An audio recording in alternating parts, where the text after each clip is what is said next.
Hello everyone, my name is Griff. It's been a while since I've made a video. I've been doing with some in real life issues, but I'm finally back doing some videos now. There's been a lot of news that has happened in the last week. Just briefly going to go over it right now. There was a version update that happened, I believe this was yesterday. Not too much was added to this. They updated the amount of supported devices, and they added the multiple summon vouchers at once, and they changed the maximum rupees you can have and all that kind of stuff. One thing they did do that I don't think shows up here is they capped the SPF per person, like per device, so it's universal now. So if you're playing on a higher end device and now you aren't, or you're playing on a high end device and now you realize that the game's looking worse, it's because that the frame rate's actually been capped. And there's no way to change that. They haven't said if they're going to allow people to change it for higher end devices, but that's just a little update on that. As far as other news goes, we do have a new event that was announced, Angels of the Goddess. I believe this is a kind of semi-crossover with Grand Blue Fantasy. If I remember correctly, I believe these are Grand Blue characters. At least one of them, one of the girls in the trailer was. I'm not going to watch the trailer right now because this video is going to be about the review of the Gala mostly, but you get a free unit, obviously. Actually, no, sorry, you don't get a free unit because this is a facility event. You get a statue of Ilya, which boosts axes and staffs. So that's the final one of the type of these facilities that boost the weapon type. So now we have them all. Get Holy Order upgraded, battle bosses and extra battle bosses and challenge battles, all that kind of stuff. As far as other updates go, the new Agito boss, Tartarus Wrath, came out today at Reset, and he was actually taken down for a small period. I think he is up now, because as it says, it was updated about just a little under an hour ago that he was enabled. But I heard this battle was very hard and also very easy depending on if you had this glitch happen or not. Basically, the glitch would just make it so you didn't take any damage. And because of the glitch that you weren't taking any damage, they changed the way the fight works. So after defeating Tartarus Shadows, no idea what that is, haven't played the fight yet. Eventually receive potentially both that reduces the damage they take. We've reduced the damage inflicted by Tartarus punishment arrows and punishment wave attacks while under the effects of relentless rage. Still, no ideas what those means, but they sent a gift for Warmite of people who started playing before that play. So you have Warmite from that. You have Warmite from the Notice update that you got, and a summon voucher ticket. So a lot of free gifts at the moment. As far as the actual point of this video, not just catching up, I will be actually doing a video on Tartarus Wrath, probably tomorrow, because I'm probably going to clear it today if it's playable. But still, as I said, I literally know nothing about it at this point. All I know is that there was an issue with it, and I believe that you need 2 of each type of affliction. But other than that, no idea. Quickly, before we look at the banner itself, I'm just going to go over the worm prints. We have a day in her life, which is energy double buff 1, 4 strike, and sancticity, I guess, which is the event perk, obviously. This doesn't seem great because you really don't usually want energy, especially you don't want on energy every time a defense weapon is used, and there are other 4 strike 50 prints that are better, being 100% honest. Treasure of Acknowledgement. You get Sleep Punisher, which is very interesting, and Blindness Resist. Okay, this is potentially good. I don't know how good I don't know how many units there are that inflict sleep that readily that you would need this, but it has the potential to be useful. But otherwise, you're probably just getting these for the last effect of the extra damage in the event. So, now on to the main event. Let's actually watch the trailer. I don't know why I didn't bring the trailer up, but we're going to watch the trailer. If I can find it. Let me just go to the Dragalia Lost Twitter really quickly. There was a update in Pokemon Masters, it seems. Let's go to the Twitter really quickly. We'll just watch this. If I remember correctly, I believe they said Thor was added, but I'm not sure. Yep. My unceasing thunders will echo across the era. Interesting. I yield forces mighty courage in service to my kingdom. The leader of that kingdom is of no interest to me. So this is kind of about Valak's conviction. Strength is made firm and unwavering by will. I'm going to turn it down a little bit more. Valak understands this more than any other types of king and duties to the royal family. Okay. Let's see. Oh, we got just a giant cinematic for Thor. This is from, I think this is actually not from chapter 15. No, it is. It is from chapter 15. But Thor was shown before chapter 15, so most people already know him.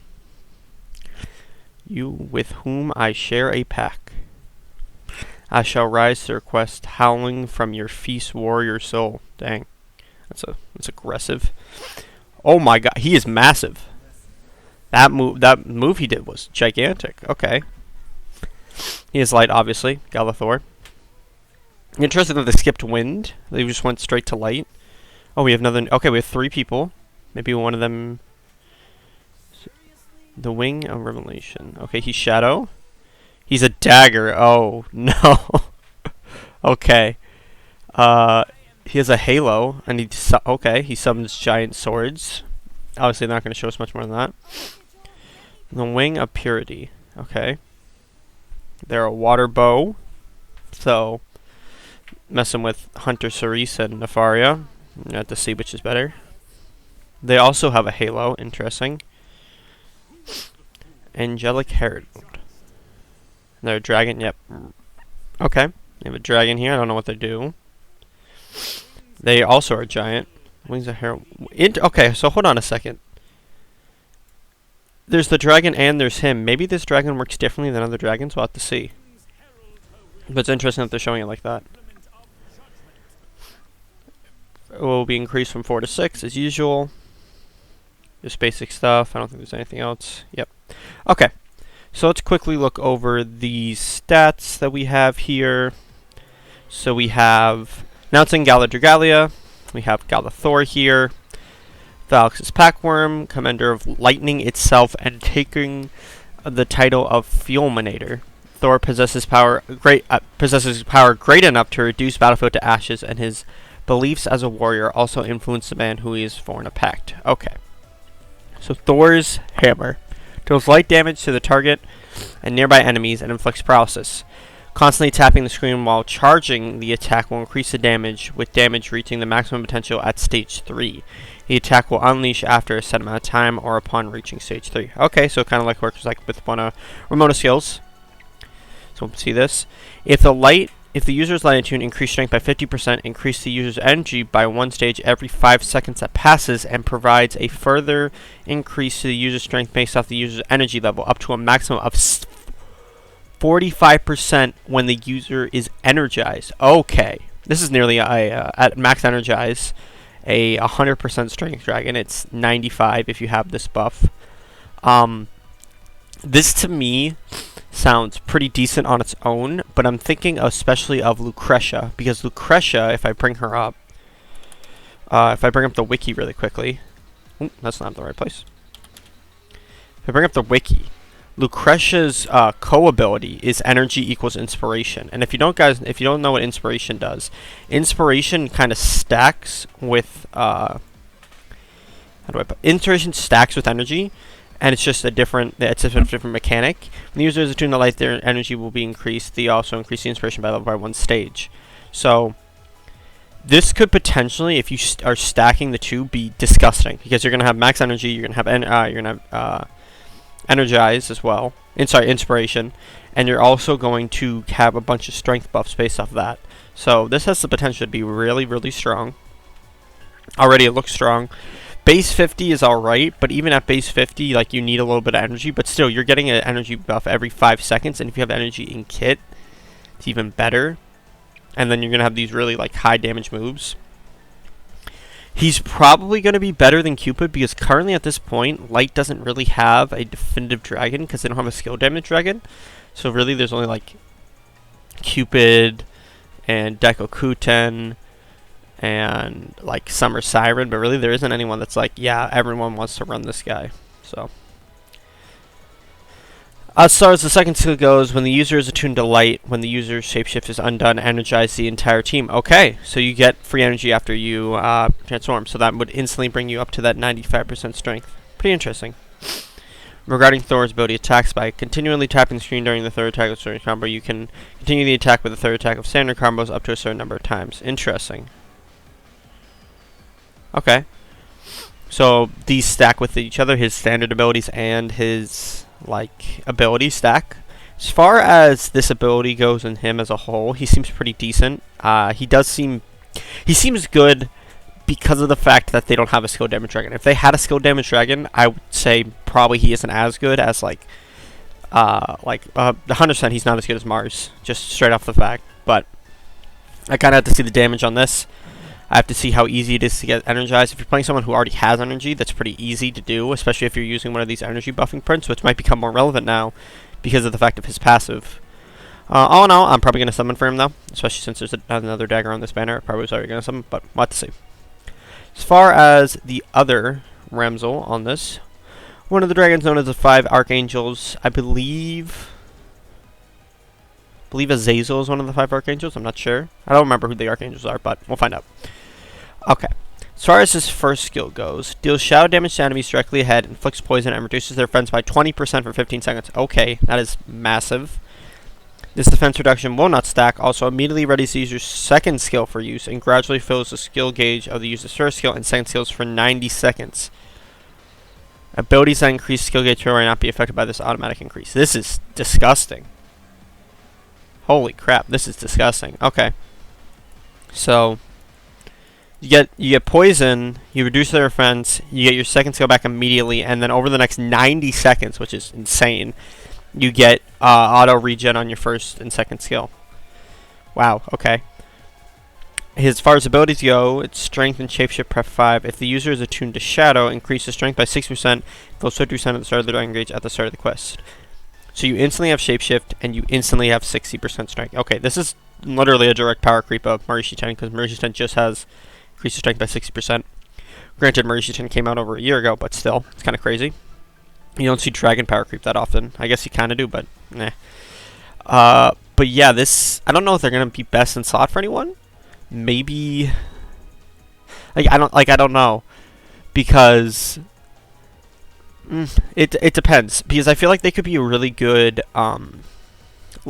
support dragon if you're doing auto, because then you instantly have a shapeshift prep just in kit, and you already have a 60% strength. If you're not bringing another shinobi or another cat sith, you could slot this in onto I don't know, a Vice or a Gala Cleo, and then even though you're not shape dipping, you get the 60% and you get the strength buff, or the sorry, not the dragon shapeshift prep. So this could be very good. The 20% strength debuff is very good, and poison obviously is very good. We have to see how much damage this does, but honestly, this dragon looks really good for shadow. I mean, it's shadow, so obviously it's going to look good, but very interesting. They definitely don't seem like a bad dragon. But both of these dragons seem very interesting. I kind of want to see mods, but all in all, it seemed like a pretty good dragon. Now, we're going to move on to the adventurers. Okay. Nivel. One of the apostles of the Northern Ilia Church, although he normally adopts a lackadaisical demeanor, sorry, he possesses keen insight and excels in the battlefield strategy. He has formed a sigil with the angel Ramsel and took him and looks to him like a father. Okay, so these two are pack-bound, I guess. He is a shadow support dagger. So the only other shadow support dagger in the game, I believe, is Delphi. And Delphi was very strange, so we're going to see what we get here. Okay. Creates a buff zone. Alright, we already got zones. Creates a buff zone that lasts for 10 seconds and increases strength of shadow attuned adventurers inside it by 25%. During sigil during sigil released, don't know what that is. The skill also reduces light damage taken by the entire team by 20% for 10 seconds. The damage reduction will not stack. Okay. So here's a buff zone. Might do damage, might not. Increases strength by 25%. This works, I believe, no, Gyun, I think Gyun's works with everyone, but Shadow Tuned Enter 25% strength buff. Not going to be bad at all, obviously. Second skill. Magnus Apocalypse. Okay. Deals shadow damage to the target and nearby enemies and decreases the remaining time of a locked sigil by 60 seconds if the attacks connect. During sigil release, the skill instead deals shadow damage to the target and nearby enemies and deal bonus damage and enemies in the buff zone created by both the users and other adventurers. Bonus damage will be greater against enemies in the buff zone created by the user. Okay. Again, don't know what Lock Sigil or Sigil Released is, but he does more damage based off of buff zones. So he already sounds like he has very good synergy with Galacleo, because Galacleo already has a buff zone, so then you stack the 2 buff zones. Could be very strong. Kobody is critical rate. Chain Kobody is 10 hits equals light res. We have his first passive, which is gigantic. Ranzo's Convergent 2 and inflicts the Lock Sigil debuff at the user at the start of the quest for 30 seconds and grants the user a unique force rate that cannot deal damage but gradually heals the user while charging. The Lock Sigil debuff cannot be removed by shapeshifting or incapacitating, but the shapeshift will reduce the remaining time by 240 seconds. When Lock Sigil effect wears off, the user will be granted Sigil Release effect instead, powering up Victory Strategy and Magnus Apocalypse skills and allowing the users to summon Relevant Swords for 12 seconds at the expense of 10% of the user's HP by tapping the screen at the end of the standard attack combo. 3 Revelation Swords will be attacked automatically, but their attacks will not be treated as standard attacks. What the heck? Okay, so first off, this guy sounds crazy. So what I'm seeing here is start of the quest for 6 minutes straight. You cannot use a Force Strike, which kind of sucks for daggers. But start of the quest, you cannot use you can't use Force Strikes. 6 minutes. Instead of using a Force Strike, you heal for a percentage while you're charging. So it's kind of like you can sit somewhere and charge up, like and charge up your HP, or like heal your HP. That's the term. Yeah. Gradually heals while the user is charging. Okay. Cannot be removed by shapeshifting or incapacitation. However, if you shapeshift, it reduces it by 5 minutes. No, sorry, it's already 5 minutes. It reduces it by 4 minutes. I messed up by myself. Normally lasts for 5 minutes. You shapeshift, reduces it by 4 minutes. So now you only have 60 seconds on it. Okay. When the effect is worn off, he gets Sigil Release, charges off his 2 skills, and it also allows him to summon these swords, which you can have up to 3 of at a time. Wait, no. What the hell? Allowing the user to summon Revelation Swords for 12 seconds at the expense of 10% of their user's HP by tapping the screen at the end of the combat. These Revelation Swords will attack automatically. Okay, so kind of seems like it works like Fig does, where you summon it and then it just does its own thing. But these ones are not treated as standard attacks, while Fig is, I believe. So I think that's the giant sword he summoned in his video. It's just like kind of like a, I don't know, it's kind of like a summon in Terraria, sort of. So he has these summons he can do, but only after 6 minutes or only after 1 minute after shapeshifting. So it's probably going to happen, the way this is probably going to work is that you're going to shapeshift after a minute, and then it will reduce the timer, and then you'll have it. Because shapeshifting doesn't take that long, especially if you're with this dragon, which has 50% skill prep. That's probably why they have 50% skill prep, so you can shapeshift instantly and then just have the effect for a minute. He has Blindness Res. It's alright, and critical damage plus 20. Okay. All in all, this unit seems really weird. I don't know if he's going to be good. I don't know if he's going to be bad. I don't know. He's a dagger that plays weird, and I want him because of that exclusively. So, that's how I feel about him. Now we have the next one, Pylon, I guess. An apostle of the Northern Alien Church, the youngest in their group. She feels the impatience over her abilities, which are inferior to the other members. They're usually a slicker for properly. She displays her boisterous side in battle. I don't know. Whatever. These descriptions always get weirder and weirder. Iron Puzzle Pylon, one hand of the goddess. Okay. Her first skill. Tank does arrows, your water damage in the hand line, and inflicts frostbite. See? Simple skill. Unlike this guy who has 6 paragraphs. Simple skill. 2 lines. Perfect. Okay. Second skill. Soul Benediction. Grants the users Gabriel's Blessing effect for 20 seconds. During Gabriel's Blessing, the user's strength will be increased by 20, their defense will be decreased by 20, and damage less than 50% of the user's magic HP is nullified. What the heck?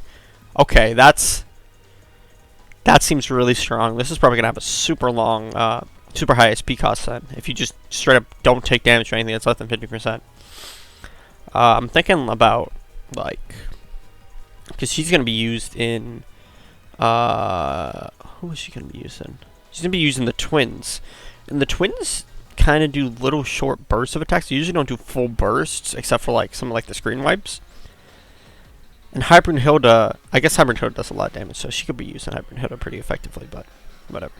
She has skill haste, HP equals flame res, pretty simple. Okay, never mind, I lied about her being simple. She has the exact same effect. Okay.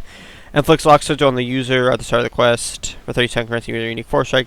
With 2 increasing charging levels, movement is possible while charging, but the user will move slowly. Once their force strike is fully charged, it will do extra damage to frostbitten foes and reduce lock sigil remaining time by 13 seconds if it connects.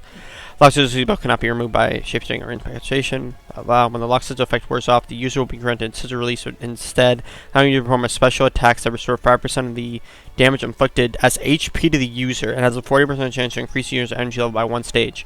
The special attack is activated by tapping the screen at the end of a standard attack combo. The recovery caps at 7% of the user's max health. By tapping the screen again during one of these attacks, the user can immediately perform another. Interesting, so she has a full combo that she can do. Instead of shapeshifting removes hers, it's when she has this force strike, so she's going to want to be spamming force strikes. And reduces it by 13 seconds, so that's about 24 strikes probably on average, because I'm thinking like 40 seconds to do 20 probably, even less. So around 24 strikes to get this off. Recovery caps, so they heal based off the damage they're doing, so the more damage you're doing, you're better, especially because she has this effect where she's going to be giving herself more damage and more defense and nullifying damage. She's probably going to be at a lot of HP. First skill, inflicts frostbite, and her force strike punishes frostbite. She's going to be interesting. I don't know how she's going to be. She has burn res and attack 70% HP equals attack rate 2. This is new. Increases attack rate by 20% when HP is above 70%. Okay. That's cool. Attack rate in Dragalia Lost is super broken. If you have an attack rate buff, you're like usually extremely strong. So both of this seems really impressive. I don't know how she's going to fare, but I really like the effect on these two. I like this idea that you have like sort of like powered down for the first 5 minutes of a quest, but you have ways to reduce it. And then once you get that power off, you become just a gigantic monster that can do these crazy things. But that's going to be it for me for the banner. This one ran a little long, but to make up for the not having any videos recently, that's pretty good. Tomorrow, because I believe this banner is tomorrow, I will probably be summoning on this, and then the day after, I will probably be doing TARDIS. But that's going to be it for me for today. Thank you all so much for watching, and I will see you all next time.